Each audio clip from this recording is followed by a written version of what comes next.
EPS 95 pension. Supreme court की टिप्पणी के बाद भी ईपीएफओ कर रहा पेंशनर्स की मांग की अनदेखी। जाने पूरी खबर। ईपीएस 95 पेंशन भोगियों ने आगामी विधानसभा चुनावों से पहले न्यूनतम पेंशन बढ़ाने की मांग को लेकर अभियान तेज कर दिया है। पेंशनर्स भाजपा और केंद्र सरकार पर दबाव बना रहे हैं, जिससे चुनावी समीकरण प्रभावित हो सकते हैं। महाराष्ट्र, हरियाणा और झारखंड में आगामी विधानसभा चुनावों के मद्देनजर ईपीएस 95 पेंशन भोगियों की रणनीति में तेजी आई है। पेंशनर्स लगातार एकजुटता और अभियान चला रहे हैं ताकि भाजपा और केंद्र की मोदी सरकार पर दबाव डाला जा सके। उनकी मुख्य मांग है कि न्यूनतम पेंशन को मौजूदा 1,000 रुपये से बढ़ाकर 7,500 रुपये किया जाए। इस मुद्दे को लेकर पेंशनर्स ने अपनी नाराजगी और सक्रियता दोनों ही बढ़ा दी है, जिससे यह चुनावी समीकरणों को प्रभावित कर सकता है। चुनाव से पहले पेंशनर्स की बढ़ती सक्रियता। हाल ही में हुए सर्वेक्षणों के आधार पर पेंशनर्स ने भाजपा के खिलाफ अपनी रणनीति तैयार की है। पेंशन भोगी सनत रावल ने समर्थन जताते हुए कहा कि एकता और विकास की दिशा में किए गए प्रयास सही दिशा में हैं। पेंशनर्स ने एनएसी, नेशनल एजुटेशन कमेटी के प्रति समर्थन व्यक्त किया, जो पेंशन भोगियों के अधिकारों के लिए सक्रिय रूप से कार्यरत है। चुनावी मुद्दा बनता पेंशन सुधार। राजशेखर ने इस मुद्दे पर अपनी राय व्यक्त की कि जो भी पार्टी ओल्ड पेंशन का मुद्दा उठाएगी, वही आगामी चुनावों में बढ़त हासिल करेगी। पेंशनर्स इस बात पर जोर दे रहे हैं कि वे उन पार्टियों का समर्थन करेंगे जो उनके अधिकारों की रक्षा के लिए ईमानदारी से काम करेंगी। कौशल उप्पल ने भी सरकार को चेतावनी दी कि वरिष्ठ नागरिकों के साथ हो रहा अन्याय भविष्य में मोदी सरकार के लिए घातक साबित हो सकता है। पेंशनर्स की नाराजगी और मांगे। इस मामले पर शशि नायर ने इस बात पर चिंता जताई कि पेंशनर्स की एक उचित मांग को अब तक अनदेखा किया गया है। उन्होंने कहा कि 80 लाख पेंशनर्स में से केवल कुछ हजार ही सक्रिय रूप से अपनी मांगों के लिए लड़ रहे हैं। इसी के साथ विलास रामचंद्र गोगावले ने सरकार की अनदेखी पर सवाल उठाते हुए कहा कि मौजूदा सरकार पेंशनर्स को गंभीरता से नहीं ले रही है। वहीं देबेश पी कानूनगो-दुलु ने शीर्ष न्यायालय के आदेश के बावजूद ईपीएफओ की पारदर्शिता पर सवाल उठाया और कहा कि सरकार का रवैया पेंशनर्स के प्रति अमानवीय है। उन्होंने आरोप लगाया कि सरकार पेंशन फंड का उपयोग बुनियादी ढांचे के विकास के लिए कर सकती है, लेकिन पेंशनर्स के पैसे वापस करने में विफल हो रही है। निष्कर्ष। ईपीएस 95 पेंशन भोगियों की बढ़ती सक्रियता और उनकी मांगें आगामी विधानसभा चुनावों में एक प्रमुख मुद्दा बन सकती हैं। सरकार को पेंशनर्स की समस्याओं पर ध्यान देना होगा, नहीं तो इसका राजनीतिक प्रभाव गंभीर हो सकता है। पेंशनर्स की एकजुटता और उनके मुद्दों पर सरकार की प्रतिक्रिया चुनावी नतीजों पर बड़ा असर डाल सकती है। कर्मचारी पेंशन योजना। महाराष्ट्र, हरियाणा और झारखंड में ईपीएस 95 पेंशन भोगी मारने जा रहे मौके पर चौंका। पीएम बहुत गरीब परिवार से हैं, लेकिन वह भूल जाते हैं कि ईपीएस 95 पेंशन भोगी बहुत दयनीय परिस्थितियों में अपना जीवन संघर्ष कर रहे हैं। सूचनाजी न्यूज, छत्तीसगढ़। कर्मचारी पेंशन योजना 1995, एम्प्लॉय पेंशन स्कीम 1995 की न्यूनतम पेंशन, मिनिमम पेंशन को लेकर बवाल मचा हुआ है। अब विधानसभा चुनाव, असेंबली इलेक्शन की तारीख भी नजदीक आ रही है। ऐसे में पेंशनरों ने जहां-जहां चुनाव होने हैं, वहां के लिए खास तैयारी की है। PM Modi, prime minister Narendra Modi पर दबाव बनाने के लिए घेराबंदी की जा रही है। पिछले दिनों हुए एक जनमत सर्वेक्षण में भाजपा के लिए महाराष्ट्र, हरियाणा और झारखंड तीनों राज्यों में गंभीर स्थिति की भविष्यवाणी की गई है। पेंशनर्स ने इस पर दावा कर दिया कि इसका श्रेय कमांडर अशोक राउत और उनकी टीम को मिले जनसमर्थन को दिया जा सकता है। एक जनमत सर्वेक्षण में भाजपा के लिए महाराष्ट्र, हरियाणा और झारखंड तीनों राज्यों में गंभीर स्थिति की भविष्यवाणी की गई है।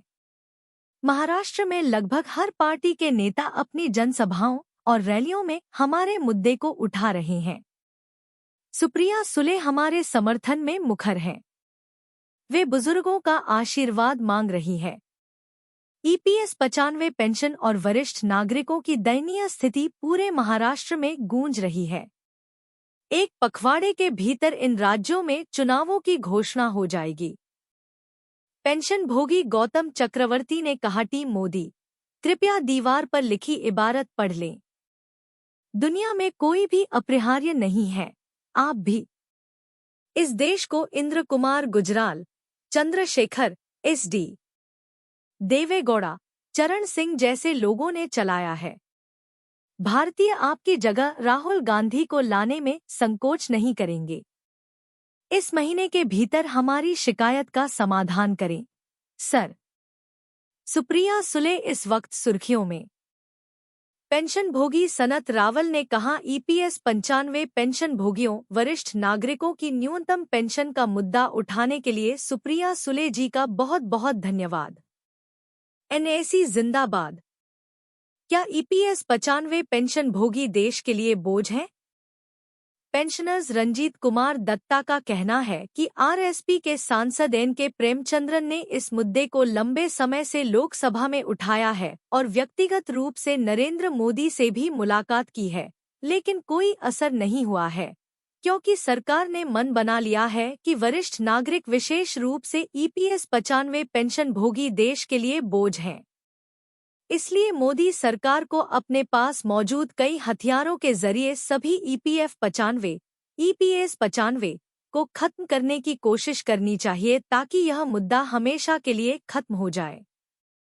यह सरकार सबसे असंवेदनशील है और वरिष्ठ नागरिकों के प्रति सहानुभूति नहीं रखती है, लेकिन मोदी ने कई मौकों पर कहा है कि हमारे देश का लोकतंत्र बहुत मजबूत है। यह बहुत दुर्भाग्यपूर्ण है कि सरकार हमेशा कहती है कि पीएम बहुत गरीब परिवार से हैं, लेकिन वह भूल जाते हैं कि ईपीएस 95 पेंशन भोगी बहुत दयनीय परिस्थितियों में अपना जीवन संघर्ष कर रहे हैं। अंतिम पेंशन योग्य वेतन पर नहीं, पेंशन फंड के कुल योगदान पर तय हो ईपीएस 95। मोदी सरकार को पेंशनर्स की समस्या सब पता है, लेकिन सरकार ने ध्यान नहीं दिया। बहुत बड़ा झटका लगेगा। सूचनाजी न्यूज, छत्तीसगढ़। ईपीएस 95 हायर और न्यूनतम pension, EPS 95 higher and minimum pension को लेकर गंभीर आरोप लगाए जा रहे हैं।